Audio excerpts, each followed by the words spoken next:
Today on the John Ankerberg Show, where did we come from? How did we get here? What brought us into existence? In most high schools and colleges, Charles Darwin's theory of evolution is presented as an established fact of science rather than a theory. But today, many leading scientists in their peer-reviewed literature are rejecting Darwin's theory for many reasons. One of the most important being the Cambrian explosion of animals, where complex, fully formed animals suddenly just appeared in the fossil record, with no prior ancestors before them. Why do some scientists believe that these animals present compelling evidence of an all-powerful designing intelligence in the history of life? My guest today is Dr. Stephen Meyer, who received his PhD in the philosophy of science from Cambridge University, as the author of the best-selling book, Darwin's Doubt. We invite you to join us.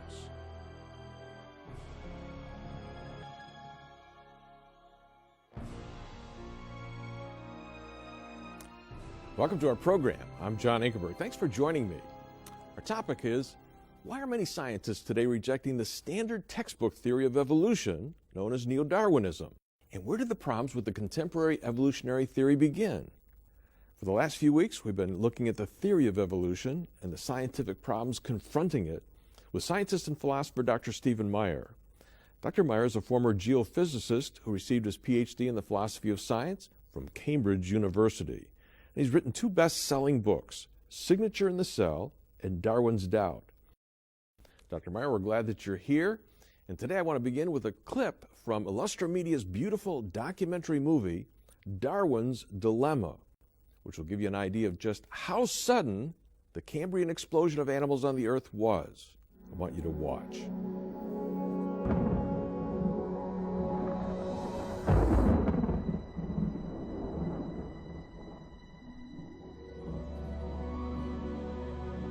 According to standard estimates, almost 90% of the Earth's history took place during the Precambrian geological period.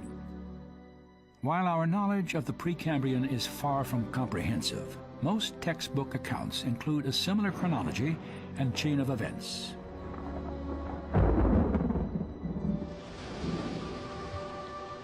About 3.5 billion years ago, primitive life first appeared on Earth in the form of single-celled bacteria. Over time, these cells gathered into clusters to form blue-green algae that floated on the surface of the oceans.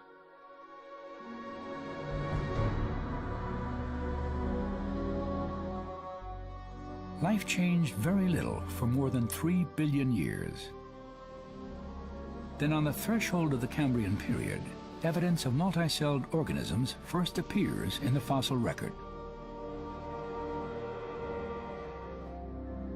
There is also evidence that near the end of the Precambrian, the oceans were inhabited by jellyfish, sponges, and the mysterious Ediacaran fauna.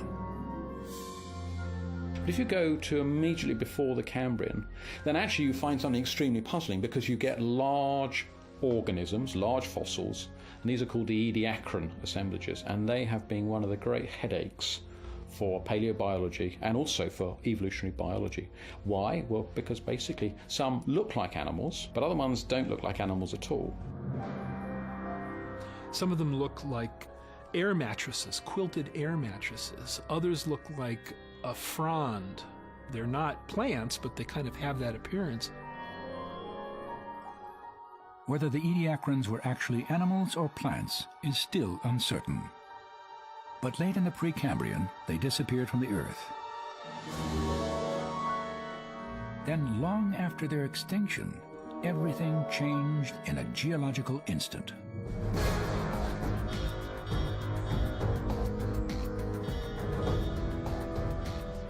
In a spectacular burst of creativity, the basic blueprints for most of the animal kingdom exploded into being.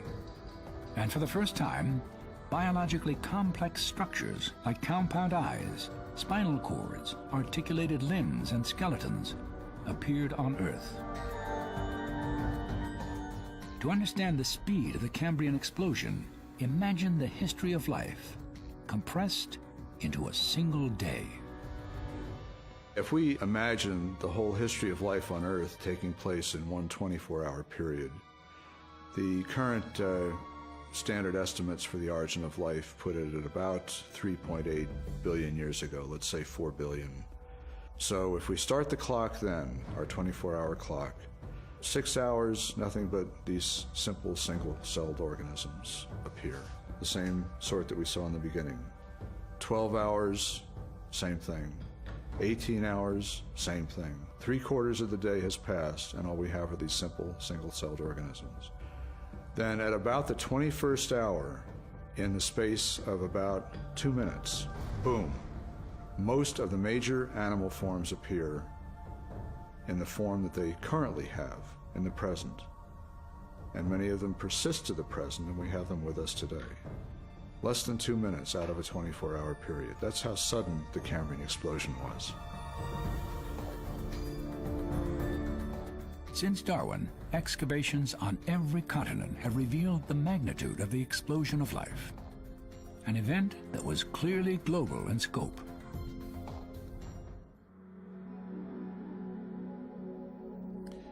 You know, Stephen, what we just watched is astonishing, all right? Why is the explosion of animal fossils on Earth in the Cambrian time period such a challenge to Darwin's theory of how life originated? The abrupt appearance of animal life in the Cambrian period is really surprising for a couple of reasons. First, it takes such a small percentage of the total of geological history. There's so much innovation that takes place in such a small fraction of time that that's really unexpected. You'd expect on a Darwinian basis that you'd have the mechanism of natural selection, random mutation, gradually producing little incremental changes, and there'd be a kind of a steady increase in complexity over time. But instead we see a very discontinuous or discrete increase, and that increase is confined to a very small percentage of geologic time. Now we might be tempted to think, well, yeah, but still that's the Cambrian explosion is roughly a 10 million year event. That's a lot of time. It's certainly a lot of time on the scale of human history. But what I think few of us realize or recognize is that that 10 million years is actually a blink of an eye biologically as well. It's a small amount of time in relation to the amount of time that the mutation natural selection mechanism needs to work. There's a branch of evolutionary theory known as population genetics, and it's a very mathematical branch of biology in which biologists are able to calculate what they call waiting times. This is the amount of time that you would expect for a given evolutionary change to take place. And biologists can make these calculations if they know something about the mutation rate, the generation time, the size of the populations of the different organisms that are involved. And recent calculations that have been made in the field of population genetics are showing that if you need more than a few coordinated mutations, the waiting times blow up beyond hundreds of millions of years. And so a 10 million year window is a blink of the eye biologically. It's not enough time even to generate a few coordinated mutations, let alone the origin of these extraordinarily complex animals. Trilobites, for example, had compound eyes that actually can be seen in the fossil remains of these animals. These are exquisitely complex forms of visual apparatus that are preserved in the fossil record, and they arise, again, very abruptly and within this 5 million year window. And this is really just not nearly enough time for natural selection mutation to do its work. So it's very surprising and a big challenge to the creative power of the natural selection mechanism. Yeah, and the mystery only gets deeper as new discoveries are coming in. And we're going to take them in this next clip to China, where just an incredible discovery was found. And what's incredible about this, folks, is that they found older fossils, and they found that these older fossils were more anatomically complex. I want you to watch this clip. Most recently, several discoveries in southern China have fascinated science and deepened the Cambrian mystery.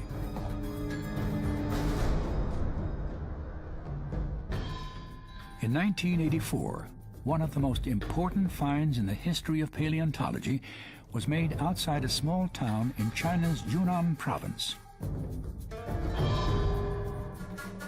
While surveying this mountain near Zhenjiang, Ho Sien Guan unearthed Cambrian fossils older, more diverse, and better preserved than any ever discovered.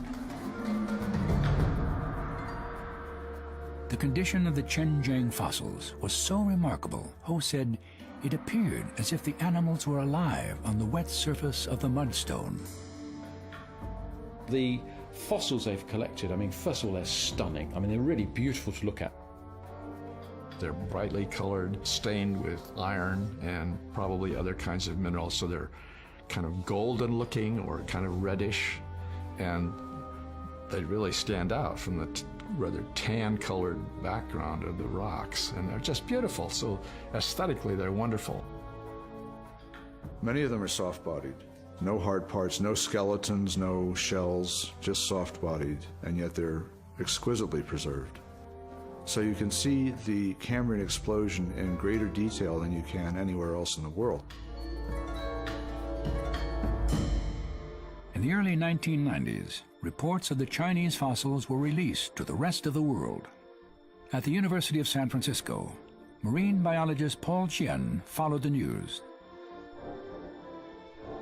What drew my attention was, in fact, a couple articles published in People's Daily, the official paper from the Communist Party in China, announced that the Chenjiang fossils drew the attention of scientists worldwide. People's Daily reported that this find actually challenges the theory of Darwin's evolution. Since 1996, Paul Chien has made several trips to southern China to conduct his own investigations. The Cambrian explosion does challenge the traditional idea of gradual evolution of animals because they all seem to appear all of a sudden, and the problem is, how do we explain it? Paleontologists have determined that the Chinese fossils were older than those excavated at the Burgess Shale. Yet anatomically, they were often even more complex. This discovery also confirmed that previous estimates of an explosion lasting 20 to 40 million years were much too long. The time period that we figured it took the animals to be established in the ocean in those days took probably 10 million, 5 million years. So this is truly an explosive event in the scientific terms. What we are seeing is a quantum jump. And this quantum jump has no explanation. As the interval of the Cambrian explosion is compressed, in other words, as the time available shrinks, the challenge to evolutionary theory grows, because the differences in form that have to be constructed very rapidly are much more dramatic. It's going to pose a real, and I think fundamental challenge to evolutionary mechanisms. From what I saw, the Chinese scientific community as a whole seemed to be rather progressive around this. They are convinced by the evidence that the Cambrian explosion is real. And they see it's a challenge to the Darwinian theory. And they are honest about it. Therefore, they are thinking about how to explain this outside of the Darwinian thoughts.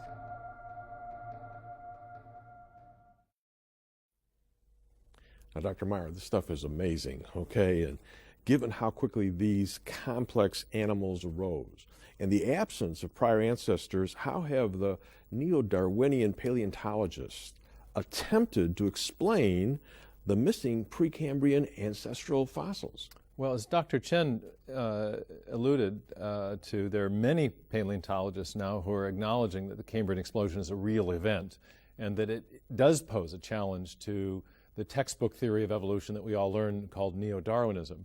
But there are still defenders of neo-Darwinism out there, and what they have typically proposed to explain away the absence of these ancestral forms is something called the artifact hypothesis. And what the artifact hypothesis is a kind of modified version of the idea that Darwin put forward in the 19th century, that we're not seeing the ancestral forms either because we haven't looked hard enough or because for some reason these ancestral forms were not preserved. So the technical way of referring to that is the idea that the missing ancestral animals to the Cambrian animals that arise later, those ancestors are missing, and they're missing as an artifact of either incomplete sampling of the fossil record or as a result of incomplete preservation. Now, 150 years since the publication of The Origin of Species, and given all these different fossil finds, no one really can say we haven't looked hard enough anymore.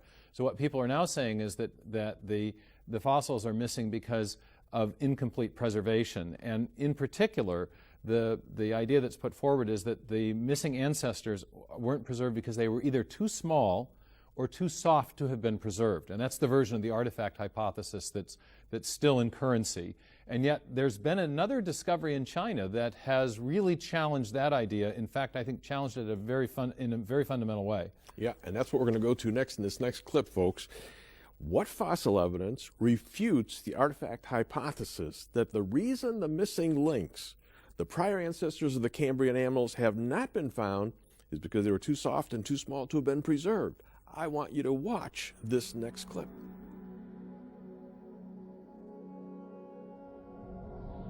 The Xinjiang fossils provide the most inclusive picture of the Cambrian explosion yet documented. And directly beneath them, in Precambrian shales, another chapter in the history of life is written in the rocks. There's another amazing find that's been made in China. Paleobiologists have discovered little tiny microscopic sponge embryos in the layers of rock just beneath the layer that documents the Cambrian explosion. These embryos were soft-bodied animals. Some fossilized 60 million years before the Cambrian explosion. They're eggs and embryos, which are preserved in thin crusts of mineralized material, a phosphatic material, on ancient seafloors, which suggests that the chemistry of the seawater in those days was somewhat different than it is today, because this method of preserving fossils disappears during the Cambrian, and it's not around today. So we're lucky that we have these thin crusts with little tiny fossils in them. This is highly significant because one of the most popular explanations for the missing Precambrian fossils is that the Precambrian animals were too soft and too small to have been preserved. Since 1999, Paul Chien has studied fossil embryos and helped develop techniques to analyze their structure. By treating with acid, you can actually remove the rock and isolate the embryos, and then you get a round pebble-like or sand grain-like samples. And then we look through some tiny little ones, larger ones up to 1 millimeter in size. And we found about the range between 500 and 800 micrometers. We have mostly sponge. And then I start breaking up these balls and try to start looking inside. And with the help of the electron microscope, I was able to see the detailed subcell structure within these embryos. Chien's work on these fragile remnants of Precambrian life raises an important question. If these lower strata can preserve an embryo, if they can preserve a soft microscopic embryo, then why couldn't they have preserved the larger ancestral forms that supposedly evolved into the Cambrian animals? In other words, if you can preserve something as fragile as an embryo, why couldn't you, in the same strata of rock, preserve the immediate ancestor of a hard-shelled trilobite? So the idea that the fossil record is too damaged to provide us with at least a general picture, that idea just doesn't wash.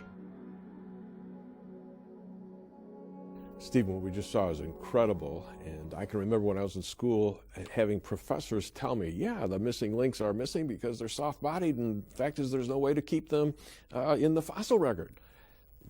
That just went down the tubes with that last clip. What are neo-Darwinian paleontologists now saying about what they're going to do? Well, I think we should just talk about paleontologists and Cambrian paleontologists, because I think increasingly many paleontologists are not necessarily committed to neo-Darwinism because it has so many problems. They're committed to some form of evolutionary theory typically, but Now, many leading paleontologists, certainly in China, but also leading American paleontologists, are saying that whatever we make of the Cambrian explosion, however we attempt to explain it, we have to start from the premise that this is a real event. It's not an artifact of incomplete sampling. It's not an artifact of incomplete preservation. It's a real event, and it has to be reckoned with. And some of the leading Chinese paleontologists, J.Y. Chen has been very outspoken in making this point. There's a major book on the Cambrian explosion that came out in 2013 by Doug Irwin of the Smithsonian Institution and James Valentine, who was shown in that previous clip from the University of California, Berkeley, in which they make this same point. The Cambrian is a real event. We may not have a good explanation for it, but we've got to reckon on the event as something that really happened. It's not just something that is a kind of illusion from our not being able to see what happened in the lower strata. We now have good reason to think that the lower strata, or the depositional environment in the Precambrian, was capable of preserving even small and soft organisms, and therefore the absence of the ancestral forms of the larger organisms with hard parts should certainly have been there if those animals existed, if those precursors existed. That they weren't preserved is best explained by the supposition that they weren't there. Yeah. What does this do to the neo-Darwinian theory? Well, it certainly, again, challenges the neo-Darwinian picture of the history of life.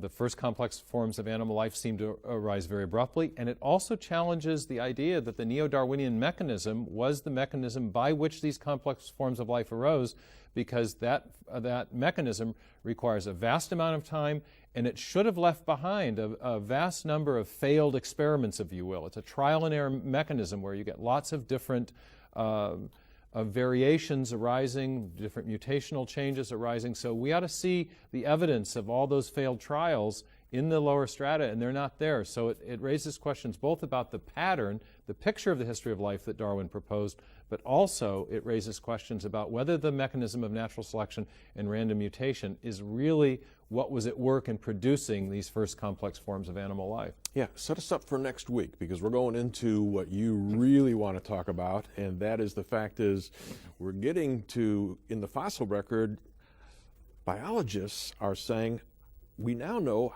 a little bit about how animals are made, and that's a problem. Well, in my book, Darwin's Doubt, I talk about two great mysteries. And the first mystery is pretty easy to comprehend. It's the mystery of the missing fossils. They're simply not there. What we'd expect to see in the in the lower Precambrian layers are not there. But I think there's an even deeper mystery.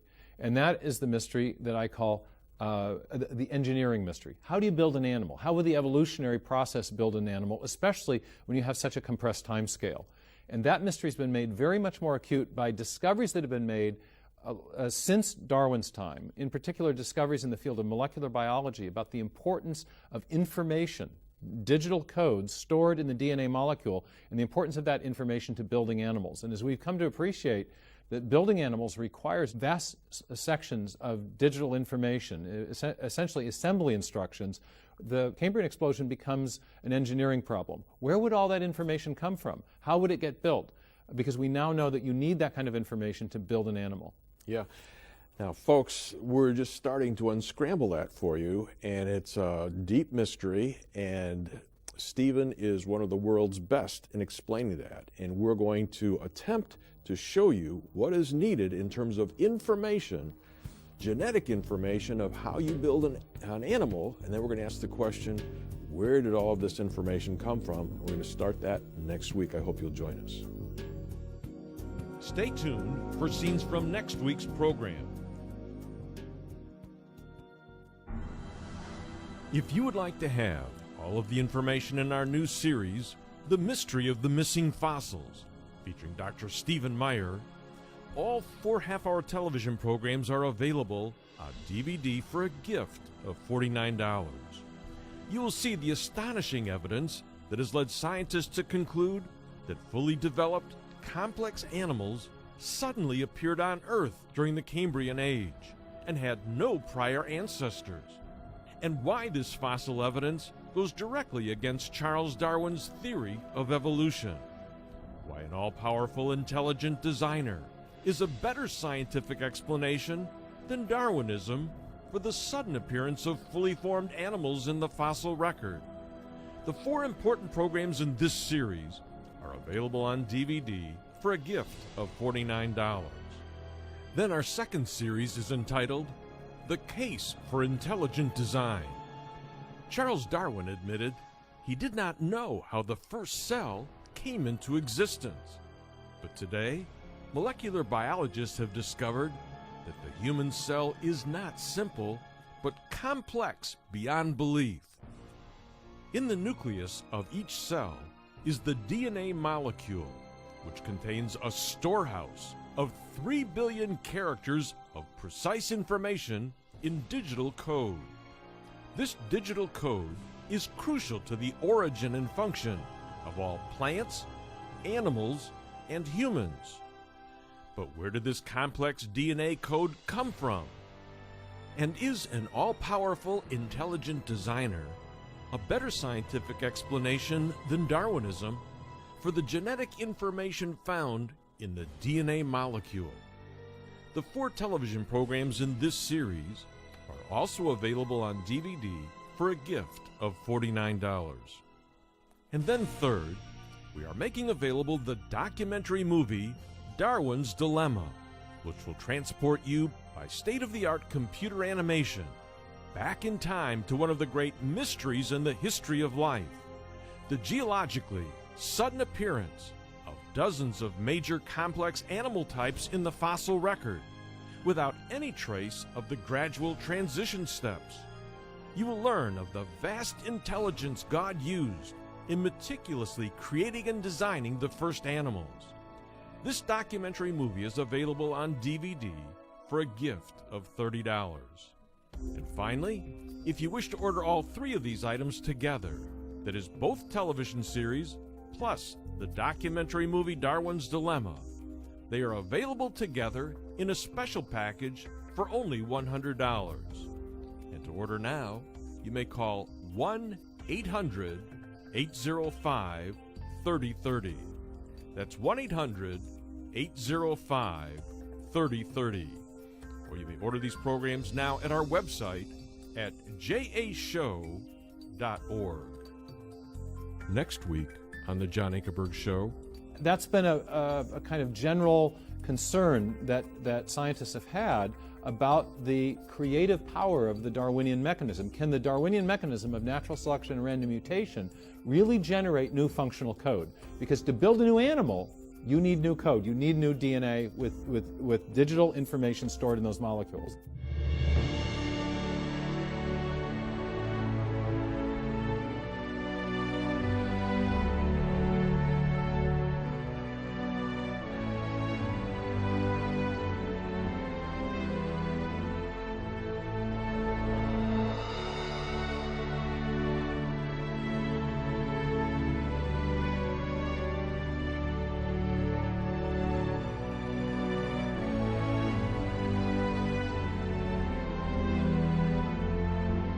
To learn how to start a relationship with Jesus Christ, go to our website at jashow.org and click on Pray to accept Jesus Christ as your Savior.